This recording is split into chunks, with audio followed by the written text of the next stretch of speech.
हमें नॉइज कम करना है, जहाँ पे इनसिग्निफिकेंट प्राइस एक्टिविटी है वो हमें नहीं चाहिए चार्ट। ये चार्ट्स वर्टिकली मूव होते हैं, जैसे प्राइस अगर ऊपर जा रही है वर्टिकल अपवर्ड मूवमेंट में चार्ट मूव होगा।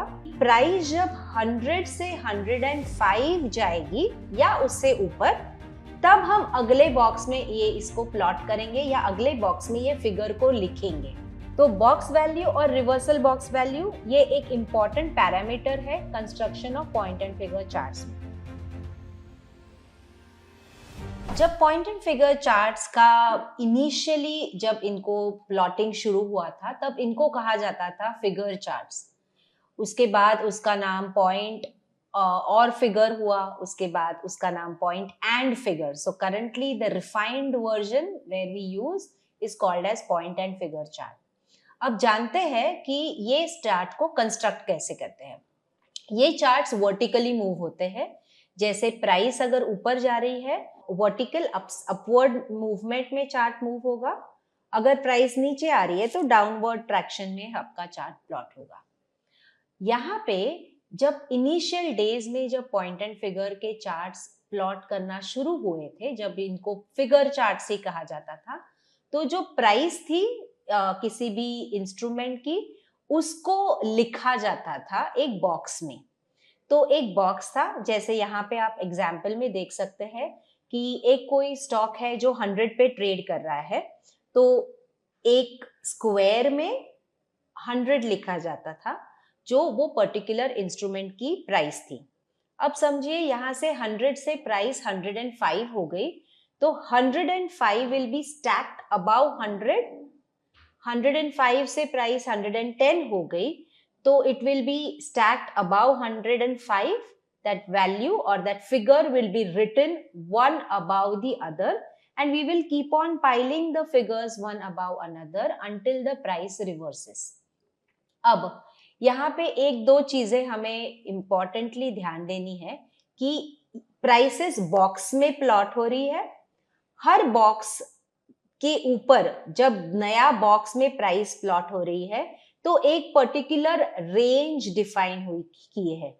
यहाँ पे 100, 105, 110, 115 ऐसे हमने एक रेंज डिफाइन की है। वी हैव एट्रीब्यूटेड कि प्राइस जब 100 से 105 जाएगी या उससे ऊपर, तब हम अगले बॉक्स में ये इसको प्लॉट करेंगे या अगले बॉक्स में ये फिगर को लिखेंगे।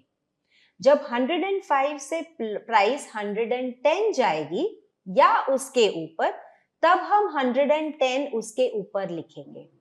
तो हम कर क्या रहे हैं, हम यहाँ पे एक प्री डिफाइंड रेंज, जैसे for example here we have taken a range of 5 points. जब 5 पॉइंट से प्राइस बढ़ रही है, तो every 5 point move we are plotting a figure stacking one figure above the other. अब प्राइस एक ही डायरेक्शन में तो जाएगी नहीं, कहीं पे तो थोड़ा सा रिट्रेसमेंट लेगी अपनी अगली जर्नी पे जाने के लिए, तो प्राइस कहीं पे रिवर्स होगी। अब 115 से प्राइस समझिए 120 चली गई, तो 115 से हमने ऊपर की तरफ प्लॉट किया और 120 हमने प्लॉट की।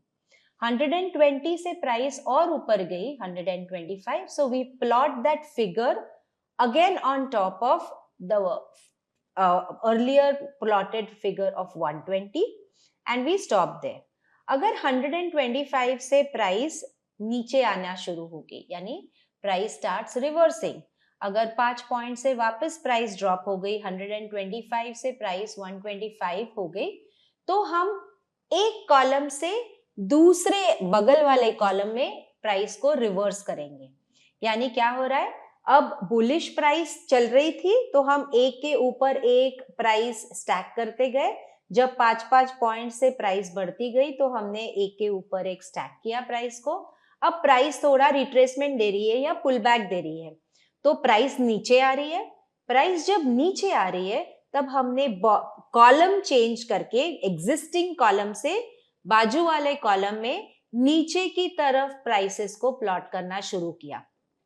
समझे 120 से प्राइस 115 गई और ड्रॉप हो गई 5 पॉइंट से। यहाँ पे भी हमने बॉक्स वैल्यू डिफाइन की है। देखिए हमने हर जगह पे 5 का फिलहाल एग्जाम्पल के लिए हमने बॉक्स साइज प्लॉट किया हुआ है। तो 120 से प्राइस समझिए 115 गई, तो हम नीचे 120 के we will start piling all those values, all those figures one below the other. 115 से प्राइस ड्रॉप हो गई 110 पे, तो हम नेक्स्ट 110 यहाँ पे प्लॉट करेंगे और हम रुकेंगे कि और प्राइस नीचे जा रही है या वहां से ऊपर आ रही है।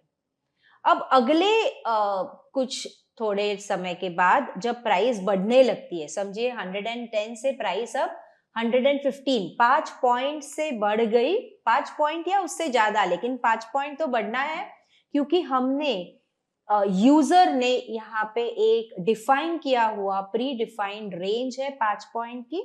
तो 110 पे जब प्राइस है तो 110 से 115 जब प्राइस गई तब हमने वापस ऊपर की जर्नी शुरू की है, price has started rising, so we move from that existing column into the next column and we start again piling prices in the bullish direction, one on top of each other. यहाँ पे कोई भी box blank नहीं रहता है। जैसे समझिए 110 से प्राइस एकदम 120 जंप कर गई तो हम 115 लिखेंगे पहले एक बॉक्स में और अगले वाले बॉक्स में 120 लिखेंगे। So no box is kept empty. Plus एक दूसरा ऑब्जर्व करिए ये चार्ट्स पे क्या है, एक कैरेक्टरिस्टिक, जब हम बुलिश कॉलम एक्शन में है, प्राइस ये कॉलम में है, ये कॉलम से ये कॉलम में जब प्राइस फ्लिप हुई है हमने ये बॉक्स में कुछ भी नहीं लिखा है। क्यों? क्योंकि हम चाहते हैं कि जब 125 से प्राइस जब 120 गिरे तभी हम इसको यहाँ पे प्लॉट करेंगे ये वाले बॉक्स में। तब तक हम यहाँ पे हमें कुछ नहीं करना है, हमें बस रुके रहना है कि प्राइस को मूव करने के लिए we have to give its time that let it drop from 125 to 120। जैसे ही वो 120 प्लॉट ड्रॉप हो जाए फिर यहाँ पे हम ये प्लॉट करेंगे अगले वाले कॉलम में। तो ये वाला बॉक्स खाली रहेगा क्योंकि 125 से प्राइस 120 गई है, तो 125 प्राइस आई नहीं है, नीचे आई है, तभी हमने ये प्लॉट किया है। सिमिलरली प्राइस ये कॉलम में नीचे की तरफ चलती रही, यहां से 110 से जब प्राइस शिफ्ट हुई है ऊपर वाले बॉक्स में, यानी 110 से प्राइस बढ़ने लगी ऊपर की तरफ। जब बढ़ने लगी तब 110 से जब प्राइस 115 गई, यानी 5 बॉक्स से बढ़ी है, तब हमने ये पर्टिकुलर बॉक्स प्लॉट किया है and then we continued in the upward direction in the same column. अब जब तक प्राइस 110 से 115 नहीं गई है तब तक हमें कुछ भी नहीं करना है, we just have to wait and wait for the price to move. That's why you will see ये बॉक्स भी खाली होगा, there won't be anything plotted here, neither anything will be plotted here. So usually when you move from one column to the other column, you will see that the box on the top, जैसे ये box से ये column से ये column में flip हो गए, there is nothing written here, the price is plotted from here. ये कॉलम से ये कॉलम में फ्लिप हो गए, nothing will be plotted here, price will be plotted here. क्योंकि हम जानते हैं जब प्राइस ड्रॉप हुई है किसी पर्टिकुलर वैल्यू से तभी इसको प्लॉट किया जाता है। अब ये हो गए इसके कैरेक्टरिस्टिक। क्या थे characteristic? Once again to summarise, हमने एक प्री डिफाइंड रेंज डिसाइड की कि 5 पॉइंट, 2 पॉइंट, 3 पॉइंट, एज पर the user's application that he wants to look at the price. यहाँ पे बॉक्स साइजेस भी रेकमेंडेड है जिसके बारे में हम आगे बात करने वाले हैं, बट यहाँ पे सीखने के लिए सिर्फ हमने 5 पॉइंट का एक एग्जाम्पल लिया। तो जब एक रेंज में प्राइस बढ़ रही है, the first thing we stack the prices one above another when the price action is bullish. We stack the prices one below the other when the price action is bearish. ये important 2 चीजें हमने सीखी। हमने predefined box और stacking of the price. And when do we flip from one column to the other? We flip from one column to the other when the price drops by that predefined box size। यहाँ पे हमने 5 point का ही लिखा है। हमने कहा है कि एक बॉक्स से अगर प्राइस ड्रॉप हो जाए, एक बॉक्स की वैल्यू क्या है? 5 पॉइंट जो हमने डिसाइड की है। तो एक बॉक्स से जब प्राइस नीचे आ जाए तो हम कहेंगे कि ये प्राइस रिवर्स हो रही है. We have to change the price plotting from one column to the other. This is the basics for understanding point and figure chart. अब जब point and figure के जो charts है, जैसे मैंने कहा कि रिफाइन हुए over the period of time, 1900 से ये जो चार्टिंग प्लॉटिंग शुरू हुई है. पहले तो काफी अनऑर्गेनाइज था. फिर people started documenting, people started writing it and making charts on the paper. तो अब तो टेक्नोलॉजी काफी एडवांस हो गई है, ये तो सॉफ्टवेयर्स भी अवेलेबल है. लेकिन वो जमाने में जब कंप्यूटर्स भी नहीं थे, तब ये सारा हाथ से लिखा जाता था और बुक्स में लोग प्राइस किसी भी इंस्ट्रूमेंट की प्लॉट करते थे. अब ये जो ठीक था 100, 105 छोटे छोटे प्राइस वैल्यूज है, तब तक writing each price value was easier. But over the period of time जैसे प्राइसेस किसी इंस्ट्रूमेंट के बहुत बड़े हैं, तो इसको लिखना यूज्ड टू यानी वो बहुत क्लमजी हो रहा था लिख के, वो चार्ट को देखने के लिए, पढ़ने के लिए. It was very troublesome. So what the people then who were working on the point and figure charts, what they decided was, let's mark it with a point. Let's point it with maybe a X. तो उन्होंने point and figure charts को जो price अपनी थी उसके बाजू में left side पे एक इंडेक्स बनाया, जहां पे 100, 105 जो हम लिखते थे प्राइस वन अबाउ अनदर, उसी का इंडेक्स बनाया लेफ्ट हैंड साइड पे. और राइट हैंड साइड में बॉक्सेस में सिर्फ क्रॉस लगाते गए. जैसे 100 से प्राइस 105 गई तो you will mark with a x. Consequently 110, तो वो इंडेक्स के सामने वो प्राइस को प्लॉट करने लगे. अब यहाँ पे क्या हुआ, वापस ओवर पीरियड ऑफ टाइम ये जो प्राइस एक्शन आपको सामने दिख रही है, इसमें से मुझे पता ही नहीं चल रहा है कि कौन सी एक्शन बुलिश है और कौन सी एक्शन बेरिश है. तो वापस इसमें थोड़ा रिफाइनमेंट हुआ. क्या रिफाइनमेंट हुआ? प्रैक्टिशनर्स ने कहा जब प्राइस ऊपर जा रही है तब हम एक्स से प्लॉट करेंगे, और जब प्राइस नीचे आ रही है तब हम ओ से प्लॉट करेंगे. ठीक है. तब अब एक कॉम्प्रिहेंशन हो गया देखते ही कि अगर एक्स है प्राइस में तो मुझे मालूम है कि प्राइस एक्शन बुलिश है. जब ओ है प्राइस में तब मुझे मालूम है प्राइस एक्शन बेरिश है. ठीक है. Now visually even looking at a particular chart, अगर मैं लास्ट कॉलम देखूं किसी भी प्राइस का किसी भी चार्ट में, तो मुझे देखते ही पता चलता है कि अच्छा लास्ट कॉलम ओ है, यानी फिलहाल तो प्राइस एक्शन बेरिश है. लास्ट कॉलम एक्स का है तो फिलहाल प्राइस एक्शन बुलिश है. तो एक विजुअली एक नजर में पता चलता है कि प्राइस एक्शन करंटली क्या कर रही है. अब आगे का एनालिसिस क्या करना है, आगे का ट्रेंड कैसे फाइंड करनी है, आगे का पैटर्न्स कैसे फाइंड करने हैं, ये हम जैसे जैसे आगे के चैप्टर्स आप देखते जाओगे. We have talked in detail about every chapter में. हमने पैटर्न्स कवर की है, ट्रेंड्स कवर किए, बहुत सारे कॉन्सेप्ट्स कवर किए हैं. अब ये चैप्टर में हम एक point and figure chart construct करते हैं. साथ में मिलके एक डेटा है जो मैंने पॉपुलेट करके रखा है.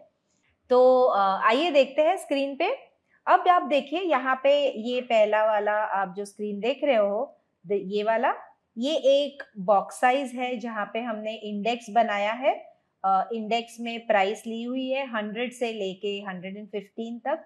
रैंडमली एक इंडेक्स बनाया है, बॉक्स साइज अलॉकेट की है. तो आप देखिए और बताइए बॉक्स साइज क्या है. पहली बॉक्स साइज 100 है, उसके बाद 105 है, यानी हमने 5 पॉइंट का बॉक्स साइज अलॉकेट किया है.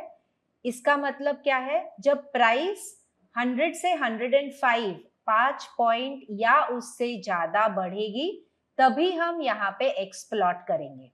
ठीक है. चलिए आइए बढ़ते हैं प्लॉटिंग की तरफ. कैसे प्लॉट करते हैं वो देखते हैं. अब यहाँ पे आप देखिए लेफ्ट हैंड साइड में मैंने एक डेटा बनाया है जहाँ पे आप देख सकते हो कोई पर्टिकुलर प्राइसेस लिखी हुई है. 100 से शुरू हो रही है price.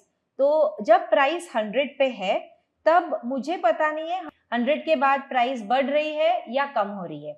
So when the price is at 100 I am not doing anything. इसके बाद अगर प्राइस घट रही है तो I have to start plotting prices one below the other. इसके बाद अगर प्राइस बढ़ रही है 5 पॉइंट से तो मुझे ऊपर की तरफ प्राइस एक्स कॉलम में प्लॉट करनी है। अगले वाले टाइम इंटरवल में प्राइस प्लॉट होती है 104। अगर 104 प्लॉट होती है तो हमने बॉक्स साइज क्या एलोकेट किया था 5 पॉइंट का।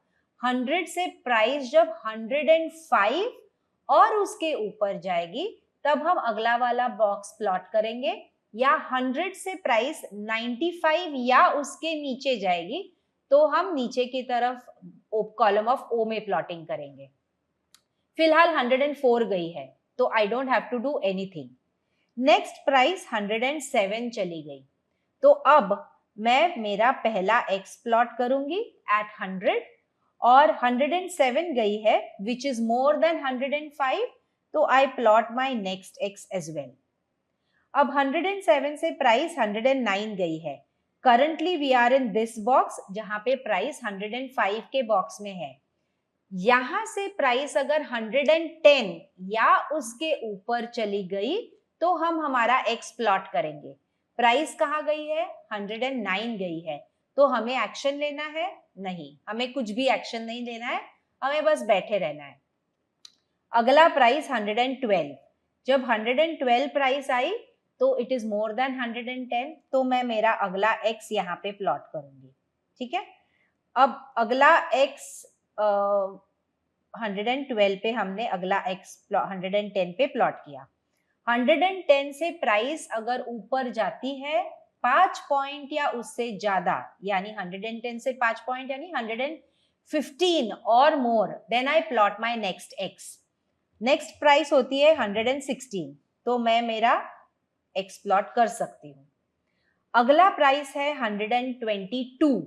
जब 115 पे है तब 5 पॉइंट से प्राइस जब बढ़ेगी यानी 115 से 120 जाएगी तब मैं यहाँ पे एक्स प्लॉट करूंगी। प्राइस कहाँ गई है 122 तो I can plot this x. अब 122 से प्राइस 126 गई, I can continue in the same column क्योंकि प्राइस 5 पॉइंट से ज्यादा बढ़ गई है। अब 126 से 132 I can still continue in the same column क्योंकि प्राइस बढ़ते ही जा रही है। अब 132 से देखिए प्राइस 124 में गई है और 124 इज लेस देन 132 तो अब प्राइस ड्रॉप होने लगी है। अब समझिए मैथमेटिक्स। 130 पे अब जब प्राइस है, 130 से जब प्राइस 125 जाएगी यानी 5 पॉइंट से जब घटेगी 130 माइनस 5 पॉइंट्स विच इज 125। अगर 125 या उससे प्राइस नीचे चली गई तब मुझे मेरा प्राइस को अगले वाले कॉलम में फ्लिप करना है। ठीक है, प्राइस कहाँ गई है 124 तो 124 इज लेस देन 125 तो I can plot my O here. अब 124 से प्राइस, अब I have to continue in the same column till the price drops. जब प्राइस बढ़ेगी तब हम अगले वाले कॉलम में फ्लिप करेंगे। अब 124 से प्राइस 119 गई है। हमारा बॉक्स साइज क्या कहता है, अगर 125 से 0.5 पॉइंट से प्राइस गिर गई तो हम अगला वाला ओ प्लॉट करेंगे। प्राइस 6 पॉइंट से गिरी है तो हमारा यहाँ पे प्लॉटिंग बनता है, वी कैन प्लॉट दिस ओ। ठीक है, 125 से प्राइस 119 से प्राइस 116 चली गई। अब यहाँ पे हम 120 के बॉक्स में है। 120 से 5 पॉइंट नीचे यानी कितना हो गया 115 तो 115 या उसके नीचे प्राइस चली गई तो हम हमारा अगला वाला ओ प्लॉट करेंगे। प्राइस कहाँ गई है 116 पे तो हमें कुछ करना है?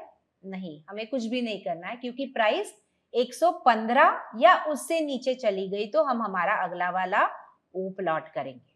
आगे जाने से पहले एक बात बताती हूँ, जैसे गेम के सिर्फ रूल जान लेने से जीत की गारंटी नहीं होती, वैसे ही नॉइसलेस ट्रेडिंग के कॉन्सेप्ट सीख के आप नॉलेजेबल तो बन जाओगे, बट प्रॉफिटेबल बनना मुश्किल हो सकता है। अगर आपको ये कॉन्सेप्ट मार्केट में अप्लाई करके एक प्रॉफिटेबल ट्रेडर बनना है तो practical training is a must. मैं मुक्ता धामनकर अपने 17 साल की ट्रेडिंग एक्सपीरियंस के साथ लेकर आई हूँ आपके लिए एक noiseless trading guidance programme in collaboration with upsurge.club। इस प्रोग्राम के नेक्स्ट बैच का लिंक आपको डिस्क्रिप्शन में मिल जाएगा। सो आज ही एनरोल करो और एक प्रॉफिटेबल नॉइजलेस ट्रेडर बन। चलिए अब वापस वीडियो में चलते हैं। अच्छा, तो हम टाइम फ्रेम जब 12 था, यानी एक प्राइस थी जो थी पहले वाली जो 116 थी। सो 116 यानी we were here, right here in this box, right. 116 के बाद प्राइस आई है समझिए 122। सो 122 यानी प्राइस बढ़ना शुरू हुई है, लेकिन 5 पॉइंट से बढ़ी है क्या अभी तक? हम कौन से बॉक्स में है? 120 वाले बॉक्स में, राइट। 5 पॉइंट से घटेगी तो we continue in the same column of O, या 5 पॉइंट से बढ़ेगी तो we flip in the next column, adjoining column of X. Price क्या हुई है? 122। सो अभी तक हमें कुछ नहीं करना है। नेक्स्ट प्राइस हुई 127। So now I can plot my next X. 127 के बाद I can price goes to 134, तो I can plot my next X which is more than 130. Next is 139. I can continue in the same column. Next is 142. I can still continue in the next same column. अब 140 पे जब price है, तब अगर 142 अगली price, 145 अगली price I तो हम कंटिन्यू करेंगे सेम कॉलम ऑफ एक्स में, या 135 प्राइस आई तो हम फ्लिप करेंगे कॉलम ऑफ ओ में। प्राइस क्या आई है? 133 which is less than 135, so we flip in column of O. अब नेक्स्ट प्राइस आई 127, so we continue in the column of O, क्योंकि 130 5 पॉइंट से कम है 127, तो हम कंटिन्यू करेंगे।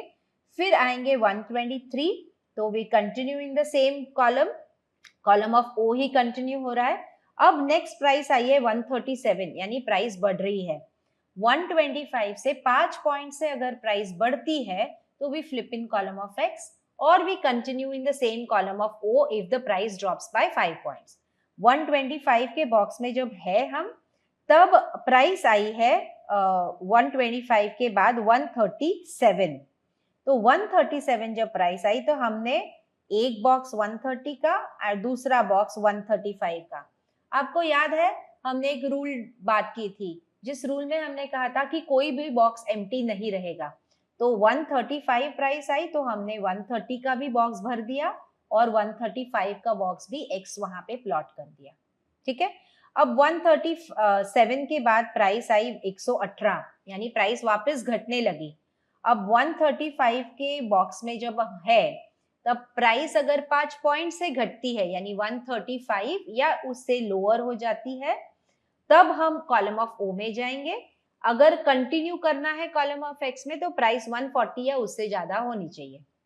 प्राइस क्या हुई है? 118, यानी we can plot one O, we can plot another O, we can plot the third O also because price has dropped below 120. तो 3 O साथ में प्लॉट होंगे, कोई भी बॉक्स एम्प्टी नहीं जाएगा, सारे बॉक्स भर दिए जाते हैं, ठीक है। 118 से प्राइस वापस बढ़ने लगी और प्राइस 133 चली गई, यानी अब हम फ्लिप करेंगे कॉलम ऑफ एक्स में और 133 यानी दो एक्सेस साथ में प्लॉट करेंगे। 133 से प्राइस 147 गई है, तो continue in the same column and continuously plot 3 Xs out there. So इस तरह से एक पॉइंट एंड फिगर चार्ट का 5 बॉक्स का, क्योंकि हमने यहाँ पे डिजाइन किया था कि हमने अलोकेट किया था एज ए यूजर कि ये 5 पॉइंट का बॉक्स साइज हम हर बॉक्स को अलॉट करते हैं। जैसे प्राइस 5 पॉइंट से यानी एक बॉक्स से बढ़ती जाएगी, हम एक्स और ओस प्लॉट करेंगे और फ्लिप कब करेंगे बगल वाले कॉलम में, जब प्राइस एक बॉक्स से घटती है, यानी 5 पॉइंट से जब घटती है, हर बॉक्स को वैल्यू दी है ना हमने 5 पॉइंट की, तो एक बॉक्स से घटती है यानी 5 पॉइंट से जब घटती है तब हम कॉलम को फ्लिप करेंगे। तो ये एग्जाम्पल था जिसमें हमने बॉक्स साइज और रिवर्सल बॉक्स साइज, तो जब हम मूव करते हैं करंट कॉलम से एडजॉइनिंग कॉलम में, तब हम इसको कहते हैं रिवर्सल। ये टू इंपॉर्टेंट कॉन्सेप्ट्स है पॉइंट एंड फिगर कंस्ट्रक्शन के, जहां पे बॉक्स साइज और रिवर्सल वैल्यू, ये दो इंपॉर्टेंट कॉन्सेप्ट से हम पॉइंट एंड फिगर चार्ट्स को प्लॉट करते हैं। अब ये बॉक्स साइज को जैसे स्टडी बढ़ती गई, जैसे रिफाइनमेंट होता गया पॉइंट एंड फिगर चार्ट्स में, कहा जाता, तो आइडियली 3 बॉक्स का रिवर्सल बॉक्स साइज ये रेकमेंडेड बॉक्स साइज है। क्यों? क्योंकि मुझे मेरे प्राइसिंग से या मेरी चार्टिंग से सारा नॉइज हटा देना है। नॉइज क्यों हटाना है? क्योंकि बहुत बार प्राइस एक्शन ऊपर नीचे बस छोटा सा मूव देती है, लेकिन that is not very conspicuous और that is not very important where I need to act. मुझे वहां पे मेरी भाग के मेरी लॉन्ग पोजीशन या भाग के मेरी शॉर्ट पोजीशन काटने की जरूरत नहीं है। That small price movement is irrelevant. So in such cases if we tweak the reversal box size, उसको अगर बढ़ाया जाए, जैसे यहाँ पे ही यही एग्जाम्पल में प्राइस कॉलम ऑफ एक्स में है, तो ऊपर की तरफ 5-5 पॉइंट से जब प्राइस बढ़ रही है तो we continue in the same column of X. लेकिन अगर यहाँ पे हम कहें कि रिवर्सल बॉक्स साइज 3 कर दे, यानी क्या कर रहे हैं, हर बॉक्स की वैल्यू हमने असाइन की है 5 पॉइंट, रिवर्सल बॉक्स 3 यानी 5 पॉइंट का एक बॉक्स, 3 बॉक्स 15 पॉइंट के हुए हैं, तो जब तक प्राइस 5 पॉइंट से 15 पॉइंट नीचे नहीं गिरती है, it will continue to be in the column of X. तो वो जो 2 पॉइंट से 3 पॉइंट से कभी कभी 5 पॉइंट से गिरती है, हमें वो प्राइस एक्शन से मतलब ही नहीं है, क्योंकि हम एक अच्छी नॉइजलेस मूव कैप्चर करना चाहते थे, जहां पे छोटी छोटी मूव, जैसे होता है ना कैंडलस्टिक चार्ट में भी, कैंडलस्टिक चार्ट में बहुत बार होता है कि कैंडलस्टिक्स कभी कभी बहुत बड़ी मूव देती है, उसके बाद छोटे छोटे छोटे कैंडल्स बनते हैं, जहां पे you did not participate and you did not act और just did not chicken out from that particular trade. तो ऐसे ही है, ये रिवर्सल बॉक्स थोड़ा सा बढ़ाने से हमें एक एडवांटेज मिलता है कि जब प्राइस कॉन्स्पिक्यूअस प्राइस एक्टिविटी से नहीं घटी है या नहीं बढ़ी है, यानी जब कॉलम ऑफ एक्स में है तब 3 बॉक्सेस से जब तक प्राइस नहीं घटती है तब तक we stay in the column of X, we stay with the bullish view. जब कॉलम ऑफ ओ में प्राइस है, तब जब तक 3 बॉक्स से प्राइस नहीं बढ़ती है तब तक मुझे कुछ भी नहीं करना है, I stay put in the column of O with a bearish view. तो ये फर्दर नॉइज फिल्टरिंग के लिए हमें हेल्प करता है। आइए एक एग्जांपल देखते हैं, जैसे हमने अभी ये कंस्ट्रक्ट किया 5/1 का बॉक्स साइज, आइए देखते हैं 5/3 का बॉक्स साइज कंस्ट्रक्ट करके कैसे बनता है। अब जानते हैं एक रिवर्सल बॉक्स 3 का जो हमने बात किए थे, तो वो चार्ट कैसे कंस्ट्रक्ट होता है। हमने यहाँ पे प्राइस वही रखी है जो हमने पहले एग्जाम्पल में दी थी, मैंने कुछ भी चेंज नहीं किया है, सिर्फ हमने चेंज किया है तो वो रिवर्सल बॉक्स है। पहले वाले एग्जाम्पल में हमारा रिवर्सल बॉक्स था 1, ये वाले हमारे एग्जाम्पल में रिवर्सल बॉक्स रहेगा 3। ठीक है, तो देखते हैं कैसे प्राइस प्लॉट होती है। प्राइस सेम ही रखी है जो पहले वाले एग्जाम्पल में थी, वही प्राइस रखी है। अब देखिए 100 पे जब हम है, I don't know what I have to do because price ऊपर जा रही है नीचे जा रही है मुझे नहीं पता। 104 पे अभी भी नहीं पता क्योंकि मेरी बॉक्स साइज क्या है 5।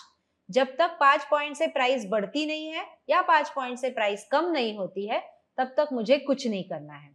Am I supposed to act? No, I am not supposed to do anything right now. अब प्राइस गई है 107, जब 107 जाएगी तब 100 से 107 गई, यानी 5 पॉइंट के से 5 पॉइंट उससे ज्यादा बढ़ी है। सो 100 आई plot my first x, sorry I plot my x, 105 I plot my next x. ठीक है, तो 107 की प्लॉटिंग हो गई। 109 यानी 110 गई है प्राइस, नहीं तो मुझे कुछ नहीं करना है। 112 110 से ऊपर है, 5 पॉइंट से ऊपर है, आई plot my next x. 116 so I plot my next x. 122 logic ऊपर प्राइस में प्लॉटिंग का सेम ही रहेगा, 5-5 पॉइंट से जैसे प्राइस बढ़ रही है, हम कॉलम ऑफ एक्स में है तब हम अगला अगला एक्स प्लॉट करते जाएंगे। 122 से प्राइस गई है, so we can plot this X in 120 वाला बॉक्स। उससे 126 हो गई, we can plot our next X. 132 हो गई, I can plot my next X. 132 से प्राइस, अब देखिए यहाँ पे प्राइस गिरने लगी, ठीक है, लेकिन सिग्निफिकेंटली गिरी है क्या? हम कब एक्ट करेंगे? जब प्राइस सिग्निफिकेंटली गिरेगी। क्यों? मैं प्राइस से नॉइज कम करना चाहती हूँ, प्राइस में जो छोटी छोटी प्राइस एक्टिविटी है वो मैं हटाना चाहती हूँ। I have the liberty here because time is not a element here, right? In case of candlestick chart आप ये हटा नहीं सकते। क्यों? क्योंकि हर दिन की कैंडल बननी ही है। अगर प्राइस मूव हो या ना हो, उस दिन की कैंडल तो बनेगी अगर आप डेली चार्ट देख रहे हो तो। लेकिन यहाँ पे पॉइंट एंड फिगर चार्ट में एडवांटेज ये है कि प्राइस जब तक मूव नहीं होती है, क्योंकि हमारे पास टाइम एलिमेंट है ही नहीं, हम कंसिडर ही नहीं करते टाइम एलिमेंट को, हम सिर्फ प्राइस एलिमेंट को कंसिडर कर रहे हैं। Because of that we are just concentrating on the Y axis which is based on price. जब प्राइस बढ़ेगी तभी वो चार्ट बढ़ेगा। Now you can relate why in the first chapter where we had talked about the nuances or the characteristics of point and figure chart, it is possible to make it user defined, and this noise which is there interimly can be all removed and made it more objective, and you act only when the price move। और जब तक price नहीं move होती है तब तक मुझे कुछ भी नहीं करना है, right? So when we are at 130 के बॉक्स साइज, तो हम 130 के बॉक्स साइज पे जब है तब 135 अगर प्राइस गई तो we pile up another X on top of it, right? अगर 130 के बॉक्स साइज पे प्राइस घटने लगी, जैसे 132 से प्राइस 124 आई है, लेकिन हमने रिवर्सल बॉक्स क्या प्लॉट किया था? हमने रिवर्सल बॉक्स अलॉट किया है 3। Each box is 5 points, 3 box makes it 15 points. यानी जब 130 से 15 पॉइंट हम माइनस करते हैं, तो जब प्राइस 115 या उससे नीचे जाएगी तभी हम फ्लिप करेंगे कॉलम ऑफ ओ में, वरना हमें कुछ नहीं करना है। प्राइस गई है 124, do we have to do anything? You are right, we don't have to do anything. 119, do I have to do anything? No, we still don't have to do anything. 116, I still don't have to do anything। क्यों? क्योंकि 115 के नीचे जब जाएगी तभी हम flip करेंगे ना कॉलम ऑफ ओ में। जब तक 115 के नीचे गई नहीं है तब मैं प्लॉटिंग कैसे कर सकती हूँ? और ये किसने डिसाइड किया है? ये हमने डिसाइड किया है, राइट? तो जब तक प्राइस 115 या उससे नीचे नहीं जाती है तब तक हमें कुछ नहीं करना है। तो 3 टाइम फ्रेम्स हुए जहां पे हमने कुछ भी नहीं किया, ठीक है? अब आगे बढ़ते हैं। अच्छा, सो 116 तक प्राइस आई है, हमने अभी तक कुछ नहीं किया है। कब एक्ट करना है? 115 आएगी तब। तो हम है यहाँ पे फिलहाल, यहाँ से प्राइस 116, डोंट डू एनीथिंग। 122 यानी 116 से अब प्राइस बढ़ने लगी है, लेकिन हमारा बॉक्स साइज लास्ट प्लॉटेड क्या है? 130 वाला, यानी 130 के बाद 5 पॉइंट ऊपर तभी हम फ्रेश एक्स प्लॉट करेंगे, वरना हम कुछ नहीं करेंगे। 122 कुछ करना है? कुछ नहीं। 127 कुछ करना है? कुछ भी नहीं। 134 कुछ करना है? नहीं। हम कौन सी बॉक्स में है? 130 के बॉक्स में है। जब तक 130 के बॉक्स से प्राइस 135 नहीं जाती है या उससे ऊपर, तब तक हम कुछ भी नहीं करेंगे। अगली वाली प्राइस 139, 135 के ऊपर चली गई। अब मैं एक्स प्लॉट करूंगी। 1 एक्स प्लॉटेड की कोई 140 नहीं गई है, अगला एक्स प्लॉट करने के लिए 139 ही गई है। अब अगला प्रिंट है 142, अब मैं एक्स प्लॉट करूंगी और यहाँ पे तो अब समझिए, जब हम 140 के बॉक्स साइज में है और हमें प्राइस प्लॉट करनी है आगे की, तो 140 के बॉक्स साइज में जब हम है, लास्ट एक्स प्लॉट किया हुआ, जब प्राइस 5 पॉइंट से बढ़ेगी तब हम कंटिन्यू करेंगे कॉलम ऑफ एक्स में। यहां से हमने रिवर्सल बॉक्स दिया है 3 पॉइंट्स का, यानी 15 पॉइंट से अगर घटेगी तो हम फ्लिप करेंगे कॉलम ऑफ ओ में। यानी 140 के बाद अगर प्राइस 125 गई तो हम फ्लिप करेंगे कॉलम ऑफ ओ में, ठीक है? तो हमें एक्ट कब करना है? हमने डिसाइड कर लिया, either price goes to 145, we continue in the same box of X, और we flip in the column of O when the price drops to 125. ठीक है, अब प्राइस है 133, कुछ करना है. 145 आया नहीं, 125 आया नहीं, कुछ नहीं करना है. अब 125 आ गया, तो 125 आया तो we plot these 3 Os together. याद है हमने एक रूल बात की थी कि जब प्राइस फ्लिप होती है अगले वाले कॉलम में, हमेशा ये कॉलम को ब्लैंक रखा जाता है, यहाँ पे कुछ भी नहीं भरा जाता. We don't fill anything out here and we just mark the next 3 Os together, क्योंकि कोई भी बॉक्स एम्प्टी नहीं रखते हैं हम. ठीक है, अब अगला प्लॉटिंग है 119. तो 119 पे जब प्राइस है तब 119 से, तो विच इज 125 माइनस 5 इज 120. 120 या उससे कम प्राइस चली गई तो हम हमारा अगला ओ प्लॉट करेंगे. प्राइस कहाँ गई है? 119 119 पे, तो हम ओ प्लॉट करेंगे. अब जब 119 पे है, वापस हमारे मैथ्स पे आते हैं. सारा everything is so objective here now, that's why I love these chart. They make it so easy to understand and so easy appealing for us कि मुझे एक्ट कब करना है, मुझे एक्ट कब नहीं करना है, ये चार्ट डिसाइड करता है. मैं नहीं होती हूँ कोई डिसाइड करने वाली, प्राइस डिसाइड करती है. जब प्राइस मूव करेगी तभी हमें एक्ट करना है. जब हम 120 वाले बॉक्स में है, प्राइस वहां से 137 चली गई. ठीक है, हमारा बॉक्स कौन सा प्लॉटेड है? 120. अब कौन से कॉलम में है? हम कॉलम ऑफ ओ में है, यानी 5 पॉइंट से प्राइस ड्रॉप होगी, यानी 115 पे प्राइस जाएगी, तो हम हमारा ओ अगला प्लॉट करेंगे. ठीक है, तो एक प्राइस जहां पे हमें अगला ओ प्लॉट करना है, वो एक्शन के लिए 115 हो गई. या रिवर्सल बॉक्स क्या है हमारा? 3 रिवर्सल बॉक्स है, हर बॉक्स 5 साइज का है, 5 पॉइंट का है, तो 15 पॉइंट से प्राइस बढ़ गई, यानी 120 से 15 पॉइंट, यानी 135 प्राइस हो गई. तभी मुझे एक्ट करना है और उसको कॉलम ऑफ एक्स में लेके जाना है, कॉलम रिवर्सल करना है. ठीक है, प्राइस क्या गई है? 137.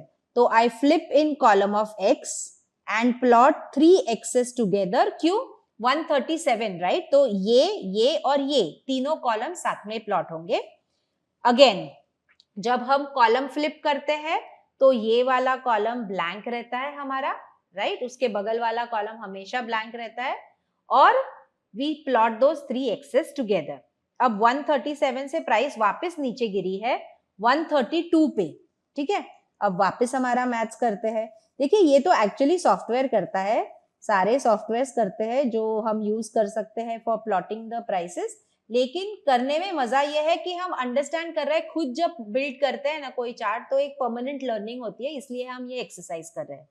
अब 133 से प्राइस 137 से प्राइस गिरी है 121 पे, यानी मैं कौन से बॉक्स में हूँ? 135 कॉलम ऑफ एक्स में हूँ. कॉलम ऑफ एक्स में हूँ तो 5 पॉइंट से प्राइस बढ़ेगी, यानी 140 पे गई, तो I plot the next x. या 135 से 15 पॉइंट अगर गिर गई, यानी 120 पे गई, ठीक है, तब मुझे फ्लिप करना है कॉलम ऑफ ओ में. तो मेरे एक्शन लेने के 2 बॉक्सेस डिसाइड हुए, 140 एंड 120. यहाँ पे प्राइस गई है 121. कुछ करना है? नहीं, ना 140 आया ना 120 आया, कुछ भी नहीं करना है. नेक्स्ट है 133. कुछ करना है? नहीं. उसके बाद आई प्राइस 147. 147, यानी अब मुझे एक्ट करना है. क्या करना है? तो I continue in the column of x on the upward side and plot 2 axes, क्योंकि 135 से प्राइस 147 गई है, यानी दो बॉक्सेस ऑफ एक्स फिल होंगे. ठीक है, अब ये हो गया हमारा पॉइंट एंड फिगर का चार्ट कंस्ट्रक्ट करके, जो हमने अभी तक का डेटा कंप्रेस किया है. अब ये देखिए, इसमें मजा क्या है, मैं एक आपको दिखाती हूँ. इसमें मजा क्या है कि जब हमने रिवर्सल बॉक्स साइज को बढ़ा दिया, 3 कर दिया, तो बॉक्स कंप्राइज हो गया 3 कॉलम्स में. Can you see, we are just using 3 columns. और ये देखिए, ये पहला वाला बॉक्स था जो हमने वहां, जहां पे हमने एक बॉक्स का ही पैटर्न यूज किया था, वहां पे हमने कितने सारे कॉलम यूज किए थे. ये देखिए, we used approximately 7 columns. Data तो वही था, सिर्फ रिवर्सल बॉक्स चेंज किया। रिवर्सल बॉक्स चेंज करने से और भी डेटा कॉम्प्रेस हो गया, जो अननेसेसरी प्राइस एक्टिविटी थी, जो इनसिग्निफिकेंट थी, जहां पे हमें कोई भी एक्ट करने की जरूरत नहीं है, वो सारी हटा दी। This is the beauty of point and figure charts. This is how they are called as noiseless chart. They filter out all the noise from that entire price activity and make it extremely objective for us to act. तो box value और reversal box value ये एक important parameter है construction of point and figure charts में। Example के तौर पे हमने पिछले वाले एग्जाम्पल में 5 का बॉक्स साइज लिया था, यानी हर 5 point increase and price is in the column of x, we keep on plotting the x. Price column of o में है, हर 5 पॉइंट ड्रॉप पे हम अगला वाला o प्लॉट करेंगे। कॉलम ऑफ x से कॉलम ऑफ o में फ्लिप कब करेंगे? जब प्राइस 15 पॉइंट से, क्यों? क्योंकि हर बॉक्स को हमने 5 की वैल्यू दी है और हमने कहा है 3 का बॉक्स साइज, 3 बॉक्सेस, 5 की वैल्यू के 3 बॉक्सेस, यानी 15 पॉइंट से जब घटेगी तब कॉलम ऑफ x से प्राइस कॉलम ऑफ o में शिफ्ट होगी। अब अगर प्राइस कॉलम ऑफ o में है तब सेम बॉक्स साइज, 5 का बॉक्स साइज, 3 बॉक्स का रिवर्सल, यानी जब 15 पॉइंट से बढ़ेगी तभी मुझे कुछ एक्ट करना है, तब प्राइस कॉलम ऑफ o से कॉलम ऑफ x में फ्लिप होगी। So this is what the basic parameters for understanding the point and figure charts is, wherein we need to understand box size and reversal box size. अब बहुत बार हमने तो यहाँ पे absolute numbers की बात की, 5 पॉइंट, 10 पॉइंट, 15 पॉइंट, तो ये पॉइंट की बात हुई या एब्सोल्यूट किसी नंबर की बात हो रही है। हम कोई 2 कंपनीज की बात करें, एक का शेयर 2 डिजिट में है और दूसरे का शेयर समझिए 4 डिजिट में है, तो 2 डिजिट वाले जिसकी प्राइस है वहां पे अगर 5 पॉइंट का मूव भी हो गया तो वो एक सिग्निफिकेंट मूव पकड़ा जा सकता है। वी कैन से अबाउट 7 और 8% का भी वो मूव हो सकता है। लेकिन अगर 4 डिजिट वाला जो कंपनी है, किसी की वैल्यू है समझिए 1200 रुपया, वो पर्टिकुलर स्टॉक की वैल्यू या प्राइस है 1200 रुपया, 1200 रुपया में 5 पॉइंट बढ़ना will be very insignificant, right? तो प्राइस के हिसाब से अगर हम 5 पॉइंट अलोकेट करें तो ये थोड़ा सा डिस्पैरिटी हो जाएगी 2 पर्टिकुलर कंपनीज के प्राइस को कंपेयर करने के लिए। तो इसको अगर हम परसेंटेज में कन्वर्ट कर सके, यानी किसी भी स्टॉक का 1% मूव, आई कैन कंपेयर और इक्वेटेड एक्स कंपनी है जिसका 1% मूव और वाई कंपनी है जिसका 1% मूव। 1% मूव तो 1% मूव ही है, उसका वैल्यू, उसका प्राइस 100 रुपया हो, 200 रुपया हो, 1000 रुपया हो, 5000 रुपया हो, 50,000 रुपया हो, कुछ भी हो, but 1% will be equated. I can compare the 2 companies and I can say that yes, 1% ka move is equated. That's why another suggestion for users who use point and figure chart is, if your software suggests or if your software supports rather a log scale or percentage based stocks, then it will make more sense to you. अगर आपका software support नहीं करता है percentage वाले stocks, need not get worked up, you can convert that percent to a number and use that same box scale का chart. थोड़ा 19-20 होगा, maybe converting it to that absolute number may be a little bit of an exercise for you, but it's hardly anything. Converting that percentage into absolute number will help, and you can still plot those charts on point and figure charts on any software that you are using. So many softwares do not support a percentage scale. So this is a way out for those users who are using a platform where percentage based charts are not available. Try not to use the ATR based charts or the other traditional charts which are there. The reason behind it is traditional chart में एक price format fixed रहता है, या ATR based वाले जो charts है, तो ATR true range दिन की एक पर्टिकुलर स्टॉक की बढ़ती कैन डिविएट और कैन चेंज। जब ATR छोटा हो, यानी ट्रू रेंज अगर छोटी है तो प्राइस अलग प्लॉट होगी चार्ट पे। अगर एवरेज ट्रू रेंज बहुत बड़ी हो गई है वो स्टॉक की, तो अगले दिन कुछ अलग ही पिक्चर दिखेगा आपका चार्ट का, क्योंकि ATR बढ़ चुका है। So that again creates that ambiguity, that confusion which is there. इससे अच्छा है अगर आप point percentage based chart use कर पाते हैं तो नथिंग लाइक इट. अगर परसेंटेज बेस्ड चार्ट नहीं है तो उनको कन्वर्ट करिए एब्सोल्यूट नंबर्स में और आपके सॉफ्टवेयर में परसेंटेज को कन्वर्ट करके आप चार्ट यूज करिए. ठीक है. अब बात करते हैं स्टैंडर्ड बॉक्स साइज की जो रेकमेंडेड है. मैं यहाँ पे परसेंटेज वाले ही बता रही हूँ ताकि आप बाद में कन्वर्ट कर सकते हैं परसेंटेज को एब्सोल्यूट नंबर्स में और इसको यूज कर सकते हैं. आप अगर कैश में ट्रेडिंग कर रहे हैं यानी इक्विटी में ट्रेडिंग कर रहे हैं तो 0.25% रिवर्सल बॉक्स साइज हमेशा रेकमेंडेड है कि 3 ही रखें. तो 0.25% इक्विटी का चार्ट आप देख के आप शॉर्ट ट्रेडिंग टर्म के लिए एनालिसिस कर सकते हैं. 1% के चार्ट से आप मीडियम टर्म का एनालिसिस कर सकते हैं और 3% के लॉन्ग टर्म का. तो जैसे हमारे कैंडलस्टिक्स में होता है ना 3% वाला मंथली होता है, कंपेयर कर सकते हैं. अगर आप वीकली चार्ट देख रहे हो तो उसको 1% से कंपेयर करते हैं और डेली चार्ट देख रहे हो तो इसको 0.25 से कंपेयर कर सकते हैं. सो अकॉर्डिंगली टाइम फ्रेम के हिसाब से आप एनालिसिस कर सकते हैं. अब इसमें आप micro cap, mid cap, small cap अगर ये सेगमेंट में ट्रेड कर रहे हैं तो बॉक्स साइज रिकमेंडेड 1% एंड 3% है.